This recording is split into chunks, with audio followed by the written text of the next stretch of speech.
ठीक आहे. सुरुवात करत असताना एक आनंदाची बातमी सर्वांना द्यायची, जी आज आम्ही ऐकली, सगळ्यांनी पेपरमधून पण पाहिली, की मुंबई महानगरपालिकेत जे 5 वर्षापूर्वी आम्ही ICSE बोर्ड, CBSE बोर्ड अर्थात SSE बोर्डच्या सोबत सुरू केलं होतं. त्याचसोबत IGCSE आणि IB बोर्ड पण आणला होता. कदाचित देशात पहिली महानगरपालिका असेल ज्यांनी हे अनेक बोर्ड्स आपल्या महानगरपालिकेच्या शाळेत आणले. जसं दिल्लीमध्ये उत्तम काम झालेलं आहे शाळेच्या पूर्ण परिसरात, तसं आम्ही पण करण्याचा इथे प्रयत्न केला. आणि 2011 पासून व्हर्च्युअल क्लासरूम असेल, टॅब्स असतील, सगळं करत असताना बातमी अशी आहे की 5 वर्षांनंतर आता आमची पहिली बॅच मुंबई महानगरपालिकेची ही CBSE आणि ICSEच्या परीक्षेला बसणार आहे. आनंद आहे, शुभेच्छा देखील देतो. हे सगळं होत असताना एका बाजूला जुनी जी कामं झालेली आहेत, मग महाविकास आघाडीच्या काळात असतील किंवा आम्ही मुंबई महानगरपालिकेच्या असतील, हे का तर्फे हे का बाजूला, आणि दुसऱ्या बाजूला आपण पाहतोय गेली 2-2.5 वर्ष ही घटनाबाह्य सरकारची आणि आता हे काही महिने हे भाजप सरकारचे. ह्याच्यात मुंबईला जसं लुटलं जात आहे, मुंबईचे हाल केले जात आहेत आणि एकंदर महाराष्ट्राचे जे हाल केले जात आहेत, हे लोकांसमोर आहेतच. गेले 1-1.5 वर्ष मुंबईतल्या प्रत्येक मतदारसंघातून, प्रत्येक वॉर्डातून पाण्याचा एक मोठा प्रश्न सगळ्यांसमोर आलेला आहे. कुठे पाण्याचा दाब कमी आहे, म्हणजे प्रेशर कमी आहे, कुठे पाणी पुरवठाच होत नाही आहे, कधीतरी अनियमित पाणी पुरवठा होतो, कधीतरी आपण पाहतोय की गढूळ पाणी येतं, अगदी आमच्या सोसायटीमध्ये असेल, आजूबाजूच्या सोसायटीमध्ये असेल, मग उपनगर असेल किंवा शहर असेल. आणि ह्याच्यातून सामाजिक वाद निर्माण होत आहेत. कोणाला वाटतं की जास्तीत जास्त पाणी हे हायराईजला जातं, चाळींना वाटतं दुसरीकडे पाणी जातं, स्लम्सना वाटतं तिकडचं पाणी वेगळीकडे वळवलं जातं, हायराईजला वाटतं की मॉलमध्ये वळवलं जातं. पण एकंदर मुंबई महानगरपालिकेकडून अनेकदा हा प्रश्न विचारून पण आणि मागच्याकडे पण आपण पाहिलं असेल, DPC मध्ये पण हा प्रश्न विचारला गेला, आम्ही अनेकदा हाऊसमध्ये हा प्रश्न विचारला आहे की पाणी नेमकं मुंबईचं गेलंय कुठे आणि हे गढूळ पाणी काय येतं सगळीकडे, अजूनही उत्तर आलेलं नाही आहे. दुसऱ्या बाजूला आपण पाहतोय हवामान बदल आणि एकंदर खराब हवा, हे मुंबईला जो धक्का बसायला लागलेला आहे.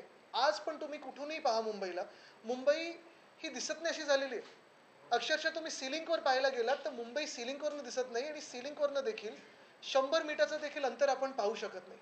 पण ह्याच्यावरही AQI म्हणजे एअर क्वालिटी इंडेक्स जेवढं खराब होत चाललंय मुंबईचं, जवळपास सगळ्याच लोकांना सर्दी खोकला झालेला आहे, त्रस्त आहेत, हैराण आहेत.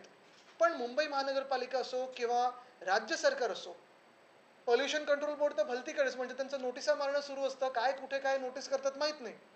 पण प्रदूषणावर कुठेही काम दिसत नाही आहे. आणि महत्त्वाची गोष्ट म्हणजे राज्य सरकारकडून उपाययोजना तर सोडा, नागरिकांना आणि मुंबईकरांना उत्तर द्यायला देखील कोणी पुढे येत नाही. हे असे हाल सगळीकडे झालेले आहेत. तसंच मुंबई सगळीकडेच खोदून ठेवलेली आहे.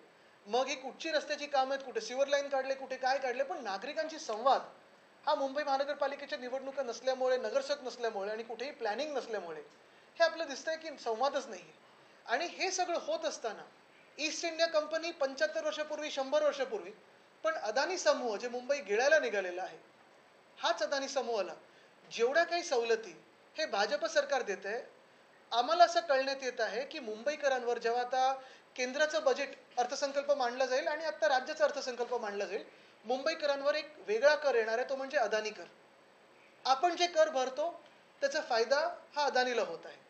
एकंदर आपण पाहिलं तर धारावी पुनर्विकास प्रकल्प जो आहे, पुनर्विकासाला कोणालाही विरोध नाही, पण प्रत्येक धारावीकर हा पात्र ठरला पाहिजे, त्याला घर मिळालं पाहिजे, त्याला चांगलं मोठं घर मिळालं पाहिजे, तिथेच उद्योगधंद्याचं एक साधन असायला पाहिजे, जे मायक्रो इंडस्ट्रीज आहेत तिथे ते असायला पाहिजे, तिथे आपलं फायनान्शियल सेंटर असायला पाहिजे. ही विजन घेऊन आम्ही पुनर्विकास हा तिकडचा धारावीचा मांडत होतो, लोकांसमोर पण आणला होता. निवडणुका जिंकलो असतो तर अर्थात आम्ही पुन्हा एकदा टेंडरला गेलो असतो. पण आता अदानीचं सरकार आलेलं आहे, अदानी समूहाचं सरकार आलेलं आहे, भाजप सरकार म्हणजेच अदानी समूहाचं सरकार. आणि हे आल्यानंतर जे कुठचेही आमदार आधी खोटं बोलत होते, भाजपचे असतील, मिंदेंचे असतील, की मदर डेअरीचा प्लॉट हा आम्ही रद्द करून पुन्हा एकदा तिथे गार्डन बनवू, ही बातमी परवाकडे चाललेली आहे की धारावी पुनर्विकासासाठी बाजारभावापेक्षा 10 पट कमी दराने कुर्ला मदर डेअरीचा प्लॉट दिला जात आहे. ही परवाची बातमी आहे. अशीच आज अजून एक धक्कादायक बातमी आली, ती म्हणजे state to BMC clear Deonar waste for Dharavi project. आपल्याला आठवत असेल, मुलुंडमध्ये तिकडचे स्थानिक भाजपच्या आमदारांनी खोटं बोलले होते की आम्ही मुलुंडमधले जे PTC आहेत आणि PAP आहेत ते रद्द करू. सरकार येऊन त्यांच्या आता 3-4 महिने झाले, कुठेही रद्द झालं नाही. कुर्ल्यामधले बोलले होते मिंदेंचे आमदार की आम्ही तिथे मदर डेअरीचा प्लॉट हा अदानीला देणार नाही.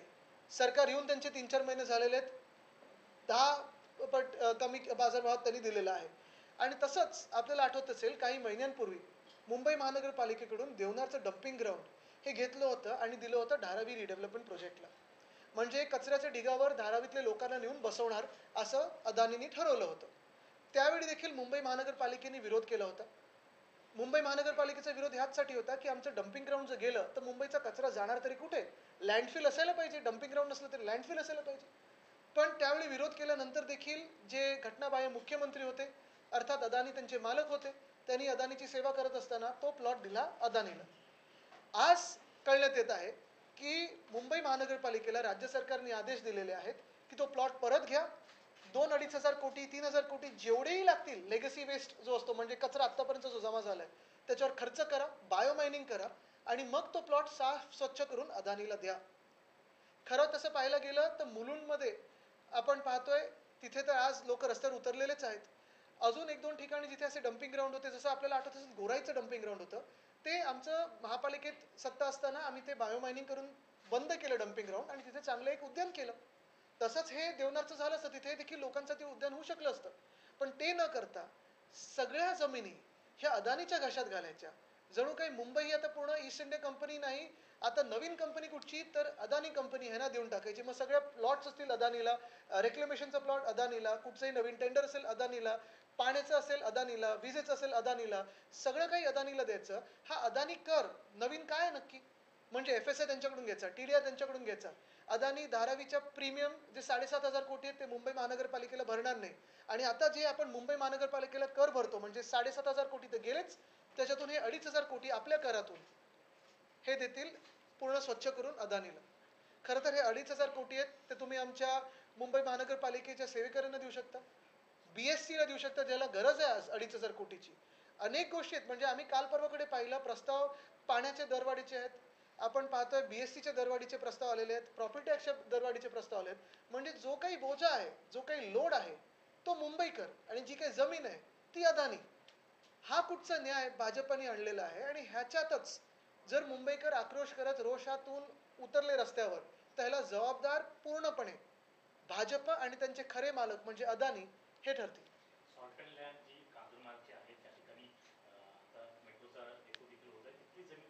सगळे ऑक्ट्राचे डेपोज अदानीला, सॉल्ट पॅन लँड अदानीला. म्हणजे आम्ही मेट्रोसाठी मागत होतो तर जी सॉल्ट पॅन नव्हती त्याला तुम्ही सॉल्ट पॅन दाखवलं.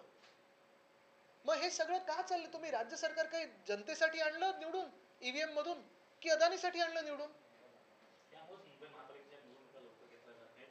कदाचित असेल सुद्धा, असेल सुद्धा.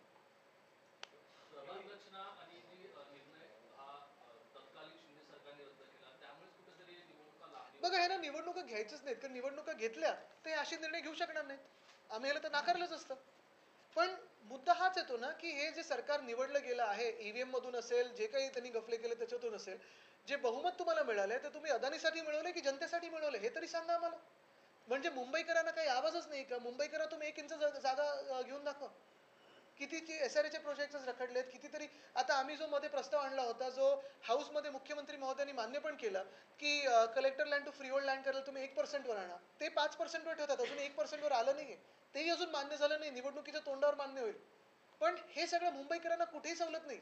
मुंबईकरांचा प्रॉपर्टी टॅक्स भाजप वाढवणार, मुंबईकरांचा पाण्याचा दर भाजप वाढवणार, लाडक्या बहिणींना अजून इन्स्टॉलमेंट सुरू झालेत की नाही पण 2100चे सुरू झाले नाहीयेत. म्हणजे ज्या काही सरकारी योजना आधी ते दाखवत होते ही सगळी फसवणूक होती. गुंतवणूक कुठची तर अदानीची इमोशनल गुंतवणूक ह्याच्यात झालेली. तुम्ही काल आयुक्तांची भेट घेतली, ठेवी संदर्भात काही माहिती दिली आहे का? कारण नाही, मी त्यांना आता ते विचारलंच नाही, कारण महत्वाची गोष्ट हीच आहे. आपण पाहताय ठेवी ज्या होत्या आमच्या वेळी अर्थसंकल्पात प्रत्येक पैसा रुपयान रुपया आम्ही दाखवायचो आणि प्रत्येक प्रोजेक्टच्या अगेन्स्ट असायचं. आता ठेवी सगळ्या अदानीच्याच बँकेत चालल्यात.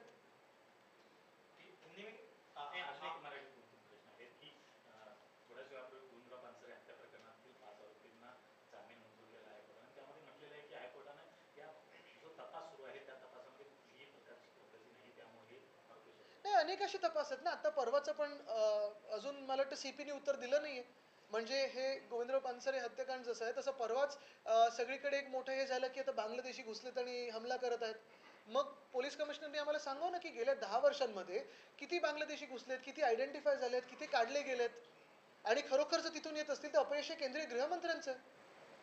त्याचबरोबर 10वी-12वीच्या परीक्षा केंद्रांमध्ये ज्या मुली आहेत त्यांना बुरखा घालून येऊ नये अशा प्रकारची एक लेटर हे नितेश राणे यांनी बघा त्यांच्यावर मी उत्तर देत नाही, पण आज एक महत्त्वाचा विषय अजून एक आपल्यासमोर मांडतो जो मी MMRD मध्ये मांडला आहे आणि फडणवीस साहेबांना मी पत्र देखील लिहिलेलं आहे. हेच आहे की आत्ता आम्ही ऐकलं की एल्फिन्स्टनचा ब्रिज या फेब्रुवारीच्या पहिल्या आठवड्यात पाडला जाणार आहे किंवा बंद केला जाणार आहे. मी त्यांना विनंती केली आहे की ठीक आहे, तो आम्ही वरळी शिवडी कनेक्टरसाठी पाठपुरावा करत आहोत, गती मिळालीच पाहिजे. आज पण आम्ही रिव्ह्यू घेतला. पण एल्फिन्स्टनचा ब्रिज जो आहे तो महत्त्वाचा आहे आत्ता कनेक्टर. आणि आत्ता सायनचा ब्रिज बंद आहे. गोखले पुलाचं तर काय मोठं चौकशी करू, असं करू, अमुक करू. पुढे गोखले ब्रिजचं जो नावच नाही घेतलंय भाजपाने, त्यांच्याच कॉन्ट्रॅक्टरनी केलेलं आहे. पण असो, ते जरी असलं तरी आत्ता एल्फिन्स्टनचा ब्रिज बंद करू नये, परीक्षा झाल्यानंतर बंद कराव्या, कारण मुलांना मुलींना कुठेही गैरसोय होऊ नये. तुमच्याकडे जेव्हा अध्यक्षपद होतो त्यावेळेला ड्रेस कोड नव्हता, मात्र आता ड्रेस कोड नाही, ठीक आहे, काही काही ठिकाणी एक बेसिक ड्रेस कोड आपण समजू शकतो, पण त्याचं अतिरिक्त पण होऊ नये. त्यांनी जर बेसिक ड्रेस कोड लावला असेल तर ठीक आहे, तर बघू आता काय केलं त्यांनी नक्की. बोलले की कॉलेजमधल्या ज्या निवडणुका आहेत त्या होणं गरजेचं आहे. पहिलं महानगरपालिकेचं तर घ्या. पालिका निवडणुकीच्या पार्श्वभूमीवर काही संघटनेत बदल करणार आहात का? जसे कुर्ल्यामध्ये विभाग प्रमुख पद नाहीये. बघा, आता पहिलं तर आज अदानीबद्दल बोलूया, मग बाकीच्या विषयांबद्दल बोलूया. हे चॅनल दाखवते का अजून लाईव्ह? कोणाचं आहे? महापालिका निवडणुकीवरील प्रश्न उपस्थित करत आहात, मात्र राज्यामध्ये अजूनही राजकीय प्रश्न असतात सुरू आहेत. विरोधी पक्ष नेता नेमका महापालिकेच्या निवडणुकीबद्दल त्यांना बोलू द्या. तुमच्याकडे विरोधी पक्ष नेता आम्ही विरोध करत नाहीत का जिथे विरोध करायची गरज आहे का? तुम्हाला विरोधी पक्ष नेता स्वतःकडे ठेवायचे. बघा, एक तुम्हाला सांगतो, आज जे महत्त्वाचे विषय या राज्यात आहेत, मग ते बीडचा आक्रोश असो, परभणीचा असो, ह्या सगळ्यांवर विरोधी पक्ष म्हणून आम्ही सगळेच महाविकास आघाडी म्हणून रस्त्यावर उतरलेलो आहोत. आणि मुख्य गोष्ट हीच आहे की लोकांचं ऐकायचंच नाही असं राज्य सरकारने ठरवलंय का, हे देखील त्यांनी एकदा सांगावं. आम्हाला अजूनही आशा आहे, अपेक्षा आहे मुख्यमंत्र्यांकडून की ज्यांनी हाऊसमध्ये सांगितलं की आम्ही विरोधी पक्षांसोबत काम करू महाराष्ट्राच्या हितासाठी. काही आम्ही चांगले सजेशन देत असू, आम्हाला सांगा, बरं आहे, चुकीचं आहे, वाईट आहे, सांगा, स्पष्टपणे सांगा. राजीनामा देत नाहीत, नैतिकता म्हणून त्यांना प्रोटेक्शन कोणाचं आहे? मंत्रिमंडळात कुठच्या हे प्रोटेक्शन आहे? आणि आमच्याकडे असे जेव्हा आरोप झाले होते तेव्हा उद्धव साहेबांनी जेव्हा आरोप झाले तेव्हा त्यांना काढून टाकलं होतं. ठीक है, 2,500 करोड़ का आप आरोप लगा रहे हैं टैक्स नया मुंबई के ऊपर आएगा, क्या पूरा मामला है, क्यों आप इसे? एक मुंबईकर होने के नाते मुझे यही दर्द है कि मुंबई की आवाज़ आज इस राज्य सरकार में सुनाई नहीं देती है. कोई सुनने के लिए तैयार नहीं है. अगर आप देखें तो रास्तों के बुरे हाल है, हर जगह खोद के रखा है, हर जगह डिगिंग चल रही है, कभी श्योर लाइन के लिए हो, कभी कुछ और इसलिए हो. रास्ते के काम जो होते हैं, जैसे कल ही मैंने सुना जो आरे में रोड हुआ है उसे वापस करने को कहा है क्योंकि कॉन्ट्रैक्टर ने बहुत खराब तरीके से रोड किया है. अगर हमारे समय ये होता था तो हमने उनको कंप्लेन की, कार्रवाई की और अरेस्ट भी करके दिखाया था, ब्लैकलिस्ट भी करके दिखाया था. लेकिन यही एक सरकार है भाजपा की कि कोस्टल रोड में कभी क्रैक आते हैं, कभी किसी हाईवे पे आते हैं, कभी आरे के रोड में आते हैं, लेकिन कॉन्ट्रैक्टर अपनी मस्ती में है, सरकार अपनी धुन में है, त्रस्त है, हैरान है तो मुंबईकर है. और यही हाल आज मुंबईकर के हुए. अगर आप देखें तो मुंबई में हवामान, एयर क्वालिटी बहुत ही खराब होते जा रही है, लेकिन ना सरकार से कोई कार्रवाई है, ना कोई जवाब आ रहा है, ना कोई बात सुनने के लिए सामने आ रहा है. एमपीसीबी क्या कर रही है किसी को पता नहीं, एनवायरमेंट डिपार्टमेंट क्या कर रहा है किसी को पता नहीं, सीएम साहब के ऑफिस से कोई भी इस पर बयान देने के लिए तैयार नहीं कि एक्यूआई इतना खराब क्यों हो रहा है मुंबई में. किसी को मुंबई के बारे में इस राज्य सरकार में पड़ी ही नहीं है. और ये होते हुए मैं यही सवाल पूछना चाहता हूँ कि जो भारी संख्या में आप जीत हासिल की है आपने, फिर वो ईवीएम की जीत हो या जो भी हो, जो भी जुगाड़ आपने किए हो, वो जनता की सेवा के लिए किए हैं या अदानी जी की सेवा के लिए किए हैं? अदानी जी ये कोई इंडिविजुअल टारगेट नहीं है हमारा, लेकिन जो भी कंपनी मुंबई को खाना चाहती है, मुंबई की जो ज़मीन है वो पूरे अपने हिस्से में करना चाहती है, जैसे ईस्ट इंडिया कंपनी थी वैसे ही है, उससे भी खराब शायद कंपनी हो. हमने विरोध किया था वो अदानी समूह को धारावी के नाम पे मुंबई अपने हिस्से में करने के लिए. अगर आप देखें तो धारावी रीडेवलपमेंट को किसी का विरोध नहीं है, लेकिन हमारी यही मांग है कि हर एक धारावीकर को अपने हक का घर मिले, अच्छा घर मिले, उनके जो व्यवसाय है, पारंपरिक व्यवसाय है, वो चलते रहे, वहाँ फाइनेंशियल सेंटर भी आए. लेकिन हमने इसी बात को विरोध किया था कि जहाँ से वो अभी हटाए जाएंगे, कभी मुलुंड में लेके जाएंगे, कभी दहीसर में, कहीं पहाड़ी गोरेगांव में, कभी माहिम में, कभी किसी को लाएंगे कांजूर मार्ग में, किसी को लाएंगे कुर्ला में. इसे हमने भी विरोध किया था. और तब झूठ बोलने वाले भाजपा और मिंदे गुट के लोग थे जिन्होंने कहा था कि मुलुंड के पीटीसी हो, प्रोजेक्ट ट्रांजिट कैंप हो, या फिर कुर्ला के मदर डेयरी का प्लॉट हो, यहाँ धारावी से लोग नहीं आएंगे. एक तो धारावी के लोगों को वहाँ जाना भी नहीं है, उनको वहीं रिहैबिलिटेशन चाहिए. और इनको भी ये नहीं चाहिए कि कोई किसी को बिना पूछे हुए किसी गार्डन का प्लॉट हो या ओपन प्लॉट हो वहाँ बिल्डिंग बनाए, क्योंकि उनको भी पता है कि भाजपा का असल मालिक ये अदानी है। आज अगर आप देखें तो 3-4 दिन पहले की ये न्यूज़ है, ये खबर है कि धारावी पुनर्विकास के लिए 10% कम रेट में मदर डेयरी का प्लॉट दिया गया है, 10% का। और 10% नहीं, 10 गुना कम। प्रतिशत तो बहुत कम होता है, 10 गुना कम। ये गुना पे गुना चढ़ते जा रहे हैं, 10 गुना कम। और आज ये खबर आई है कि देवनार का जो डंपिंग ग्राउंड था उसे बीएमसी का विरोध होते हुए भी डीआरपी को दिया गया, धारावी रीडेवलपमेंट प्रोजेक्ट को दिया गया।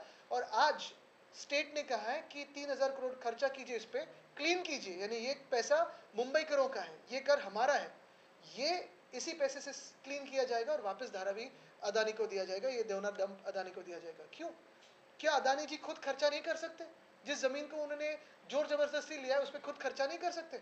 एक तरफ आप देख रहे हो, अगर मुंबई में किसी को टीडीआर खरीदना है अदानी के पास जाओ, किसी को एफएसएल लेना है अदानी के पास जाओ, घर खरीदने अदानी के पास जाओ, बिजली का बिल ज़्यादा है अदानी के पास जाओ, 7,500 करोड़ का प्रीमियम जो है बीएमसी को उनका ड्यू है वो नहीं भरेंगे अदानी साहब। और आज हम ये सुन रहे हैं कि 2,500 करोड़ 3,000 करोड़ हमारे पैसों से खर्चा होगा और यही ज़मीन दी जाएगी अदानी साहब को। ऐसा क्यों हो रहा है? मैं तो ये सुनने मुझे ये सुनने आ रहा है कि जब ये अभी नेशनल बजट और स्टेट का बजट आएगा, मुंबई करों पे और एक टैक्स लगने वाला है, उसका नाम होगा अदानी कर, क्योंकि सारे जो पैसे हैं मुंबई के हो महाराष्ट्र के हो वो अदानी के ही खाते में जा रहे हैं। अगर बीएमसी चुनाव होते और आपकी सरकार आती है बीएमसी में, तो क्या ये बीएमसी चुनाव करने के लिए तैयार ही नहीं है, क्योंकि ये सारी चीजें बिल्कुल, क्योंकि ये सारी चीजें माननी ही नहीं, होगी नहीं। इसके अलावा आप लोगों ने विद्यार्थियों को अपलिफ्टमेंट के लिए आईसीएसई सीबीएसई बोर्ड लाया था। अब वो पहला एग्जाम देने जा रहे हैं, लेकिन बुर्का पहन के विद्यार्थी गर्ल्स स्टूडेंट्स नहीं जा सकते सेंटर में, इस तरह की मांग सरकार। देखिए, मैं जो यही बात कहना चाहता हूँ कि शिक्षा हर एक का अधिकार होता है, हर एक का हक होता है। और हमारी जो एक विचारधारा थी उसमें जो कोई बच्चा या बच्ची जिस भी कक्षा में हो, उनका ये अधिकार है कि दुनिया में सबसे अच्छे जो बोर्ड्स होते हैं या देश में सबसे अच्छे जो बोर्ड्स हैं उनको वो बोर्ड्स की परीक्षा देने का अधिकार होना चाहिए। व्यवस्था हमने की थी, सीबीएसई, आईसीएसई, आईबी, आईजीसीएसई, ये सारे बोर्ड्स एसएससी के साथ लाए थे।